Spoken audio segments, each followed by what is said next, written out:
होमबा दिनै एबसुआ सोरनि राजनीतिक दलनि पकेटाव हाबना थानो नागिरदों एक नाम्बार बे प्रश्न एबसुनि थाखाय दिनै जोंनि जाथिया थांनाय थैनाया बिजेपिनि आखायाव नङा जोंनि थांनाय थैनाय आखाया जोंनि बर' जाथिनि आखायावनो बिना गयरेमा सावलादों गोसोआव दंना आइफोर आफाफोर दिनै बिटिआरआ जुदि प्रेक्टिकेल इमप्लिमेन्ट जादों मानो होनबा एनडिएफबिनि जिबना सोरनि आखायाव दङ जाय हिनजावा प्रेगनेन्ट 6 मान्थ 7 मान्थ जुदि बिथांमोना साहस दंबा सानावनो रानना अरुणोदय आरो दिनै इलेक्सन दिनावलाय माने अरुणोदय फमनांगौ हे गाबोननि दिनाव बिथांमोना बुंगासिनो दं बिटिआर सुक्तिखौ दफा खालामनोबा बिटिआर सुक्तिखौ जों इमप्लिमेन्ट खालामनोबा जोङो बिजेपिनो भट होनांगोन अर्थात क'क्राझाराव जों इउपिपिएलनो होनांगोन उदालगुरियाव बिजेपिनो भट होनांगोन होनना बुंदों गाबोननि दिनाव जुदि कंग्रेस सरकारा फैयोब्ला बिनि जवाबखौ सोर होगोन बिथांमोना बुंदों जे बिटिआर सुक्तिखौ इमप्लिमेन्ट खालामनो थाखाय जोंनो बिजेपिनो भट होनांगौ गाबोननि दिनाव जुदि कंग्रेसआ फैयोबा बिथांमोना मा बुंगोन नोंथारा बर' जाथिया जोंनो बिजेपिनो भट सोहोदों कंग्रेसनो होआखै जों बिटिआरनि मोनसेबो दफा जों मावफुङा होमबा बिनि जवाबखौ बिथां एबसुमोना होनो हागोन ना हाया सागानगिरि बिथांमोननो होनांगोन जिहेतु जोंहा सागानगिरि सासे सागानगिरिया जेलाव हाबना दं माखासेया दिनै डिपुटि चिफ जानानै दं होमबा नों साननानै नायदो रायजो नोंथांमोन होमबा जोङो बिजेपिनो भट होनो जों सुक्ति खालामदोंमोन नामा हाग्रामानि 17 बोसोर दिनाव कुनु नेशनेल पार्टिया बुङाखैमोन जे बिटिसि इमप्लिमेन्ट खालामनायनि खाथिराव जों कंग्रेसनो होनांगौ बिजेपिनो होनांगौ होननानै बुङाखैमोन किन्तु बाथ्राया जाहैबाय मा जों दिनै नुबाय मा जुदिहे जोंनि बिटिआर सुक्ति इमान गोहोगोराबा दिनै जों मानो बिजेपिनो भट होनांगौ होननानै फैगौ जोंनि जाथिया थांनाय थैनाया बिजेपिनि आखायाव नङा जोंनि थांनाय थैनाय आखाया जोंनि बर' जाथिनि आखायावनो जोङो दिनै थांना लाखिनोबा दिनै जुदि जोङो बेहाय बिटिआर ओनसोलाव जुदि थामोनथाखौ लानोबा जोङो मोनसे रिजनेलिज्म अर्थात जोंनि लकेलनि पार्टिसो जों सापर्ट होनांगोन बेहाय जोंहा इउपिपिएल दं बिपिएफ दं आङो डाइरेक्टलि दिनैनि दिनाव नोंथांमोननि गामियाव बुङाखै जे उमुगनो होथार होननानै किन्तु आङो दिनै जिहेतु बिपिएफनि जानानै फोसावदिंनो फैदों आं दिनै बिपिएफनो भट होनांगौ होननानै बुंगोन दा बाथ्राया जाहैबाय गाबोननि दिनाव छात्र सन्था दा एबसुनि दैदेनगिरि बिथांमोना जे गामि गामि दिनै बुंगासिनो दं बिटिआर इमप्लिमेन्ट खालामनो थाखाय जोङो देग्लाय बिजेपिनो भट होनांगौ बिटिआरनि खैथा दफाया इमप्लिमेन्ट जाखो एक नाम्बार प्रश्न अबे मोनसे दफाया दिनै बिटिआरआव इमप्लिमेन्ट जाखो दिनै आं मोनसेबो आंनि मेगनाव नुवाखै मानो होनबा जानुवारि 10 आव दाख्लैबावै माइ निउस मोनसे जानानै थांबाय जे जोंहा आसामनि माखासे बै समनि आन्दोलनकारि बेजों लोगोसे जोंहा सेन्ट्रेलनि गभर्नमेन्टजों बेहाय मोनसे माइ निउस ओंखारदोंमोन बै माइ निउसआव जोंनि बे बिटिआर एग्रिमेन्टनि माखासे 10टा दफा दं 10टा दफायाव मा लिरना होखो जे मोनसेबो जे 10टानि दफाखौ जों मावनो हाया वाइ आं बिनि रिजनखौ होनोसै जे उपेन्द्रनाथ ब्रह्म सेन्ट्रेल इउनिभार्सिटि बरमा बेखौबो मावनो हाया खारन मोनसे स्टेटआव मोनसेल' सेन्ट्रेल इउनिभार्सिटि थायो होननानै बुंबाय बिनि थाखायनो सेन्ट्रेल इउनिभार्सिटिया बे जाहैबाय बिटिआरनि दफा बेखौ अलरेडि क्लियार होनानै होबाय बे क्लियारिफिकेसन नोंथांमोना नुगोन बिनि उनाव मा नेशनेल स्पर्ट्स इउनिभार्सिटि मणिपुराव मोनसे जाना दं नाथाय नट आप टु दा स्टेन्डार्ड अफ मा होनो सेन्ट्रेला जेखौ लुबैदोंमोन बेसिम फुलफिल खालामनो हायाखै लोगोसे बे मोजाङै फुलफिल जायाखै होननानै नेशनेल स्पर्ट्स इउनिभार्सिटि जिहेतु नर्थ इस्टआव मोनसेल' बिनि थाखाय आरो सेकेन्ड टाइम हरनो हाला होननानै बेखौबो केन्सेल खालामबाय बिनि उनाव मा होदों north east regional institute of medical science at Roumari जिहेतु आसामावनो जोंहा मोनसे तेजपुरनिफ्राय लानानै नानानथा मेडिकेल लोगोसे मा all India institute of medical science दंखायो जोंहा सांसारियाव जे हिमन्त बिश्व शर्मानियाव बिनिखायनो दुनायबार नोंसिनि बिटिसि जायनो 60-70 किल'मिटारनि गेजेराव दङ नोंथांमोननि बे रौमारिजों बेखौ हरनो हानाय नङा होननानै स्पष्ट खालामना बुंबाय बिनि उनाव regional campus of Indira Gandhi at national tribal university भैरबकुन्दआव बिदोंमोन जिहेतु तेजपुर सेन्ट्रेल इउनिभार्सिटिया उदालगुरिनिफ्राय मात्र 60-70 किल'मिटारसो दं बिनि थाखायनो बेहाय हरनाय जानाय नंला होननानै बेखौबो केन्सेल खालामबाय बिनि उनाव मा होनदोंमोन नेशनेल इन्स्टिट्युट अफ टेक्न'लजि बेखौ उदालगुरियाव बानायनो नांगौमोन आरो बेबो केन्सेल जाबाय कारना मा जोंनि आसामाव सिलचर इन्स्टिट्युट अफ टेक्न'लजि बे जायखौ मोनसे बिदि दुनायबार मोननै मोनथाम टेक्न'लजि होनो हाया होननानै बेखौबो केन्सेल खालामनानै होनाय जाबाय बिनियाव फैयो एडिशनेल Navodaya Vidyalaya in each district of BTR मोनफ्रोमबो डिस्ट्रिक्टआव जोंहा मोनसे नवोदया दंखायो सेकेन्ड टाइम मोनसे डिस्ट्रिक्टआवनो मोननै नवोदया होनाय जानाय नङा होननानै बेखौबो केन्सेल खालामबाय होमबा बिटिसिनि दफाखौ अबे मोनसेखौ मावनो रायजो नोंथांमोन दा आंना प्रश्नया बिसोर अबे मोनसे दफाखौ बिटिआरआव मावगोन दा बेजों लोगोसे दा गामि सोसननाय होनना बुंबाय थादों बा गामि दानख'नाय दिनै जुदि 1100-1200 गामि दानख'नानै गुफुरथिं लिं लिं लिं ओरै आलायग्लिंनाय 41ताल' गामि हाबनानै बाखिनि गेजेर ससेया मा जों सेटेलाइट काउन्सिल ना 6 शेड्युल काउन्सिलाव दं जोंनो हाग्रामा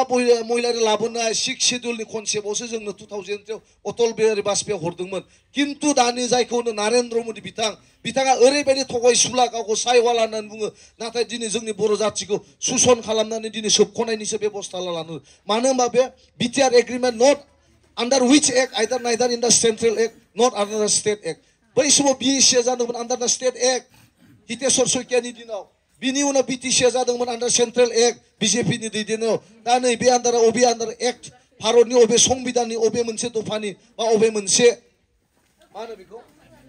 एमेन्डमेन्टनि गेजेराव बेखौ दाना होनाय जादों दा प्रश्नआ बेसो किन्तु जोंहा मानगोनां बिथां एबसु बिथांमोना बुंगासिनो दं जे बिटिआरखौ इमप्लिमेन्ट खालामनोब्ला जों बिजेपिनो बा इउपिपिएलनो सपोर्ट होगोन दा माखौ इमप्लिमेन्ट खालामनो रायजो नोंथांमोन जुदि जोंनि भारतनि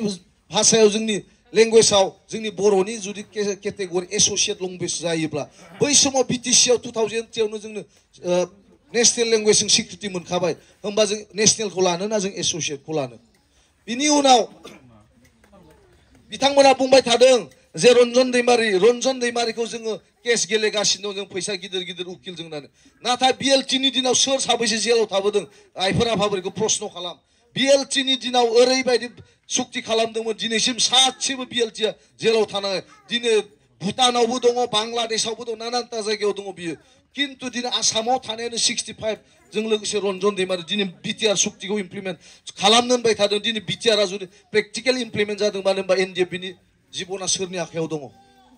सोरनि आखायाव दं जों बामोननि आखायाव मानो दोनबाय थादों बामोना दिनै फंसे खोथा पलिटिकेल उइल लाबोनानै जुदि তেওঁলোকে अलरेडि शान्ति चुक्ति কৰিছে গতিকে তেওঁলোক আমি মুকুলাই দিব লাগিব না ফংसे खोथा बुंबानो दिनै रन्जन दैमारिया गयो निते रन्जन दैमारिखौ दालि गोथां जाहोनानै दिनै शान्ति फैबाय होनना बुंदों खान्थाल गोमोनखौ सोरनि खर'आव दोनना बुफुना जानो लुगैदों रायज्लांदोंमोन बै समाव एबसु मानगोनां एबसु बिथांमोना शान्तिना बै समाव हाथियारखौनो हमखायाखैमोन मोनसे अभारग्राउन्डसोमोन जाय जाथि नलखराव दिनै बिपिएफआ गाज्रि मावबाबो एबसुआ सोमखारिनांगोन इउपिपिएलआ गाज्रि मावबाबो इउपिपिएलनि जाना सोमखारिनांगोन गाबोन कंग्रेसआ गाज्रि मावबाबो कंग्रेसनि जानानै सोमखारिनांगोन होमबा एबसुआ सोरनि राजनीतिक दलनि पकेटाव हाबना थानो नागिरदों एक नाम्बार बे प्रश्न एबसुनि थाखाय दिनै बेजों लोगोसे नाय आरो नाय जोंनि बिटिसिनि दिनाव मा जादों मा जायाखै इउनिभार्सिटिनिफ्राय सिआइटिनिफ्राय लानानै नानानता कलेज गासिबो जाजोबदों दिनै किन्तु प्रमद बर'आ मा बुंदों बिटिसिया कय हवानो बिथां गादि जिरायनाय दिनै सेक्रेटारियेटखौ सोर लुनाय जिजों दिनै साइरेन दामलांबाय थादों जोंहा राकेशनिफ्राय लानानै घन'निफ्राय लानानै बै समनि मा होनो आन्दोलनकारि प्रमद बर' बिथां दाय चिफ साइरेन गाबनाय लामा खारनाय लामाया बे सोर बानायनाय बेखौ जुदि नुवाखैबा बेखौ जुदि प्रमद बर'आ नुवाखैबा रायजो राजाया किन्तु नुदों बिथाङा नुवाखै जानो हागौ मानो होनबा बिथांनि बे ओरैबायदि स्पिडआव खारो एस्कर्टआ गाव नुवा उनथिं किन्तु बिनि थाखाय बे नुवाखै जानो हागौ किन्तु रायजो राजा साइकेल सलायनानै थाबायनानै हाग्रामा महिलारि मावनाय खामानिखौ जों किन्तु नुजोबदों नोंथांमोननि जायगायाव आं जेराव प्रेक्टिस खालामदों आं सासे एडभकेट हिसाबै बै लुनाय कर्टआ दिनै बिएलटिनि दिननि हाग्रामानि सुक्तिनि द्वारा बेखि जाबोनाय किन्तु जों एनडिएफबिनि अबे मोनसे जों अनुष्ठान नुखोनो दिनै शान्ति सुक्तिनि एनडिएफबि 35 इयार्स आन्दोलन खालामनायनि नामाव जों मा नुखो जेब्ला एनडिएफबि बिथांमोना आंनाव फैयो माखासे केस दङ बिथांमोननि उथायनायाव बेहाय आङो बिथांमोनखौ ओरैनो बिदा गेदेर हिसाबै आं एदावो जंखायो बिथांमोनखौ आं जंखायो नोंसोरलाय मा जाला माला सुक्ति खालामना लाना फैखोलै जों दिनै बिएलटि आन्दोलन खालामनायनि सुक्तियाव जों उकिल जानो मोन्दों बिथांमोननि बिल्डिं लुनायाव जों एसि न'आव दिनै जिरायनानै थाइसे थानै खामायनो हादों नाथाय एनडिएफबिनि 35 बोसोर आन्दोलन खालामनायाव सोर बर'आ मा मोन्दों देलाय मा मोन्दों किन्तु खान्थाल गोमोनखौ सोर बुफुना जादों रायजो नोंथांमोन गैयि मानसिफोर हादान लाना थाहैदों थाथ'नो हो खमसे खम परिबेक परिस्थितिखौ नाय इलेक्सननि दिनावबो बिथांमोना इभिक्सन खालामगासिनो मानो इभिक्सन खालामदों सोर बेलाय बिसोरथ' बेलेग जायगानि हा नङाना जोंनि बर'निनो हा बा जोंनि बर'निनो बिदा फंबाय मानो इभिक्सन खालामदों जाय हिनजावा प्रेगनेन्ट 6 मान्थ 7 मान्थ बिथांमोनखौबो बुद्रु लानानै गारियाव थिखांनो मानो बिथांमोननि थाखाय मा हरसेखौनो दोनथ'नो हाया नामा मा दाय मावदों बिथांमोनालाय बर' आन्दोलन मानि थाखाय खालामदोंमोन जों हा नांगौ जोंनि दखलाव थानांगौ जों आन्दोलन खालामदोंमोन होमबा दिनै मानो इभिकसन खालामजोबगौ बेखौ रायजो राजाफोरा सोंनांगौ दिनै BPF नि नामाव जों BPF नो प्रसार खालामल' फैयाखै जितु रियेलिटि बास्तुबाव जागासिनो दङ बेखौ दिनै सेंग्राफ्रा गोरों गोराफ्रा सेंग्राफ्रा बुजिदोंना दिनै जों मोनगासिनो दं जायनि थाखाय जोंनि समखौ लोगोसे जोंनि रां रुफा जि पकेटाव दङ बेखौ लानानै जों खस्थ' खालामनानै ओंखारदों आरो बेजों लोगोसे नाय आरो माखासेखौथ' दा सारा खिन्थालांगोन आं बुंजोबा जानाय नङा गाहाय आलासि दंखायो नालाय खिन्थु आं जितु मोनदांदों प्रेक्टिकेलि बे मुसलपुरावनो जाबाय थानाय बे बुस्थुखौ आं बुंनांगोन नङाबा आंखौ सानगोन मा बै समाव मानो बुङासैब्रा नोंसोरलाय माथो उमुक उमुकआव ओंखारदों मानो बुङासै होनो बै समाव जेसेबां गोरों गोरा दङ बिनाव दाया गोलैगोन जाम्बा जाम्बिनाव गोलैनाय नङा जाय मानसिया नोंसोर गोरों गोरों नोंसोर फरायनानै मोननाय नोंसोर मानो गामि गामि बै समाव थांना बुङासैलै होननानै बुंगोन बा दायखौ बा बै समाव जों बानस'नो हानाय नङा दायखौ बानस'नांगोन जाय मानसिया दिनै हर उनाव जाम्बा जाम्बिखौ अरुणोदयनि थाखाय बिथांमोना भट होनांगौ होननानै बुंदों जाय मानसिया हरनि 12टायाव सरकारि आसनि फैबा न' गाव गावनि हराव राननानै लादों बिथांमोना जबाब होनांगोन खिन्थु बै समाव जेब्ला बर' बिमाया थफ्ला लानानै बै समनि PTC एबसुनिफ्राय लानानै जेसेबां जोंनि न' सावलायनाय बै परिबेगा फैगोन बे समाव बिथांमोना जबाब होनांगोन दा होनाङा रायजोनो खिन्थु समा फैगासिनो दं मानो होनबा बोसोरथामा अलरेडि बुरन्जि जाखाबाय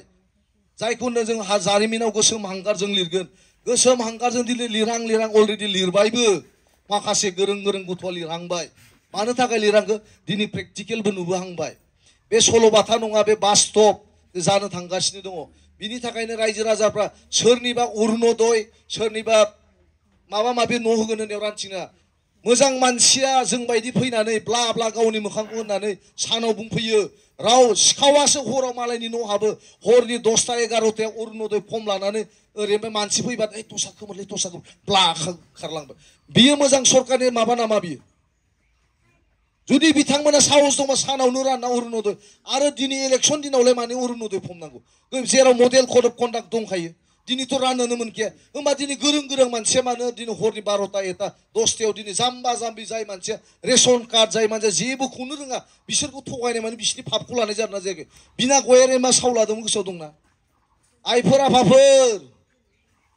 जाय मानसिया हाग्रामानि दिनाव कम्पानि दिल्ली मुम्बाइनिफ्राय लानानै साख्रि मावहैदों जों बिसोरखौ न'खर साख्रि होगोन जुदि होनो हायाब्ला आंखौ सौथुनानै थाबायबाय थानायावनो सौथुनानै थैथों होननानै सावो बेखौ सोर बुंना लानायमोन गोसोआव दंना गैया सावखौ सोर बिना लानाय जों होआखै गावनो बिना लादों बिनि उनाव बिथां प्रमद बर'आ मा बुंदोंमोन 6 दाननि गेजेराव जुदि बिटिआर सुक्तिया जायाबा अमित शाहनि न'आव आं फासि नांनानै थैगोन होनना बुंदोंना बुङाखैमोन बेखौ जों रोखा गोसोआव दंजोबो खारन बेफोर खोथाफ्रा जाथिनि थाखायसो जाथिया दिनै मा खहा जानो थांगासिनो दं बेखौ ओंखायनो आइफोर आफाफोर खोनासं देग्लाय इलेक्सना अकल BPF नि इलेक्सन नङा UPPL नि इलेक्सन नङा इलेक्सना फैगोन थांगोन खिन्थु देग्लाय बोसोराव जुदि जों BPF नि जानानै जों उद्धार खालामनो हायाबा गोसोआव ला नोंथांमोननि लाइब्रेरियाव लिरनानै दोन सासे उकिल फैदोंमोननोलै जों लिरना दोननि मा बुं बे बुंनाय बाथ्रा जागोन ना जाया जुदि जायाब्ला नोंसोरनि गामियाव आं फैनानै जेरै बिना गयारिया बुंदों आंबो गुग्रुब फैनानै निमाहा बिफैगोन दिनैनि तारिखाव नोंथांमोना लिरनानै दोन खारन बे बुंनाया आं बुंनाय नङा भारतनि संबिधानाव लिरनाय दंखाजोबो जायखौ जोङो भारतनि संबिधानाव सासे उकिल जानानै जायहा MA इन पलिटिकेल साइन्स लायो बिथांमोना बे लेखायाव रोखा लिरनाय दं जोंनि BTC सुक्तिया बेखौ लानानैनो जों शपथ ग्रहण लायो गिदिर गोलाव मानसिया दा कन्स्टिटिउसन अफ इन्डिया बेहाय मा लिरनाय दं जोंनि भारतनि आरो बेजों लोगोसेनो BTC नि amendment and some important acts and amendment of Indian Constitution concerning Border Territorial Council बिदि दङ खिन्थु बिटिआरआलाय मा दङ देलाय नोंलाय साधारन कागज बेखौनो बुजिनानैबो बुजिबायदि जों थैथां नांथाबगासिनो दङ जों दिनै अबे मोनसेया गोनां अबे मोनसेया गोनां जों बुजिनानैबो बुजिजानाय दं जों नुनानैबो नुयै बायदि जानानै दङ दिनै ओंखायनो गावनि बिबेक भटखौ जेसेबां अरुणोदय रान जेसेबां आइवाइ न' रान जेसेबांखि फैसा होआ थाखा थफ्लाया होआबानो थुनांगौ थिनाव जाथिनि थामोननो थाखाय खिन्थु नांगोलाव फैगौ बिसायख'थिनि 7 मेआव जोंनि खाम्फा बरगयारि केन्डिडेट बिथांखौ बयबो गानै जोमफै देलाय हायला हुइला थांनानै मिनि खुसियै नांगालाव आं फैबाय दे सानसेआव बेखौ गौरब जाना बुंनांगोन बै समाव आंबो नांगालाव होदोंमोनलै बे गौरबखौ लानानै नोंथांमोना हैनो हागोन दा बेखिनियावनो आंनि बे फोसावदिंनि बे बिबुंथियाव